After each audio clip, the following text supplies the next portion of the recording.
Alright, and then there's a nebulizer adapter. Place the nebulizer adapter and nebulizer 30 centimeters or 12 inches from the endo tube. Also called a valve T adapter. Let me show it to you.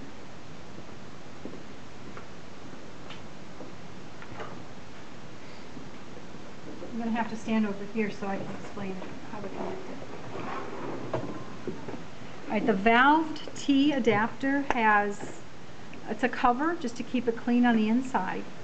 And when you look inside, you should see a spring. And when you put your nebulizer inside, it's going to push up on that spring so that it'll open up this area and allow the medication to go through. So you put your nebulizer in there, and when you do, the spring comes up and that opens up the circuit so that the medicine can go from here into the circuit. So a valved T adapter. It's telling us to place the nebulizer 12 inches from the endo tube. And I don't have the adapter that goes 12 inches from the endo tube, so I'm going to use this. The adapter is placed on the ventilator circuit, allows standard medication nebulizer to be added to the circuit. The spring inside will be pushed up by the nebulizer, which allows medication to be delivered to the circuit. When the nebulizer is removed from the valved T adapter, the spring expands and closes the port. This works to prevent air from leaking out of the circuit when the nebulizer is removed. A larger amount of nebulized medication particles enter the lungs if the nebulizer is placed further away from the endo tube.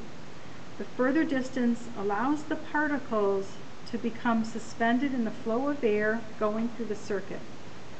Particles that are suspended in the flow of air will travel further instead of depositing in the circuit or endotracheal tube.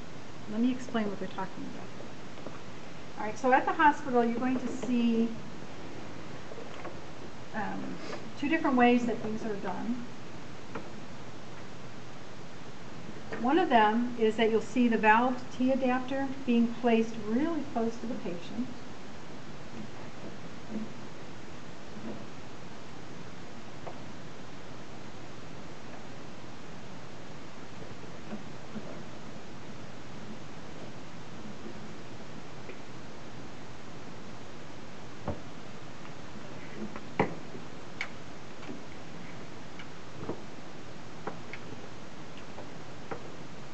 Like this.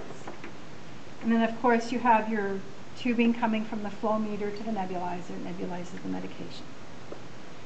When you read in the literature, it shows that when you deliver medication this way, almost nothing gets into the endo tube, into the patient.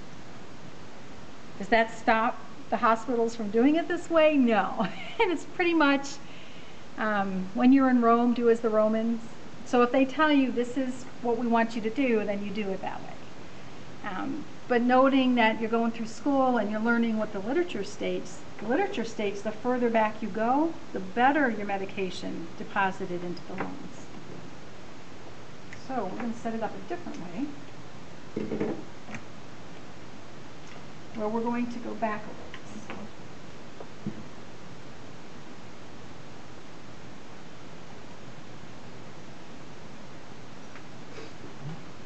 I need a 15mm adapter. I need 5 seconds. I will be right back.